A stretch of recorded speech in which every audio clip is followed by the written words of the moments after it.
Ағайынды Торайғыр мен Шоң әкесі өлгеннен кейін араздасып көргісіз болыпты. Сонда Түсіп дегеннің шақыруымен Байдалы қарт татуластыруға келеді.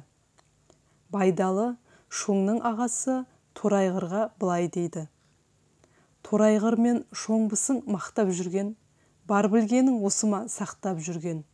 Араздасып екеуің аулақ кетсең, құзғын қарға шемей ма жақтап жүрген. Сонда Торайғыр айтқаныңды қабыл алдым дейді. Байдалы: әуелі аға бауырдан болады, іні тастан болады. Ініңнің барда аяғына жығыл дейді. Торайғыр мақұл дейді. Бірақ Байдалы аз ойланып, жұртқа бұл жаман үлгі болар деп інісі Шоңға былай дейді: Қарағай бойы қар жауса жұтамайды сауысқан, қанды қалпақ кисе де шыдамайды туысқан. Оңғандықтың белгісі өзі ұрсып тапсқан, оңбағанның белгісі өткен істі қуысқан.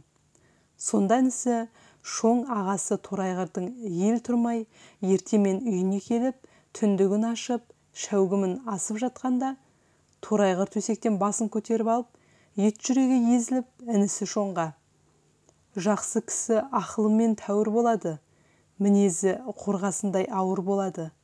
Құлағы өсекті естімейтін сауыр болады. Кедейдің жалғыз керіндей, құйрығы шолақ, арқасы жауыр болады. Осы мінездің сенде біреуі де жоқ. Біреудің тілі тиіп қалса, қолы тиіп, сүйегімізге таңба болып қалама деп, өтірік араз болып жүредім, деген екен.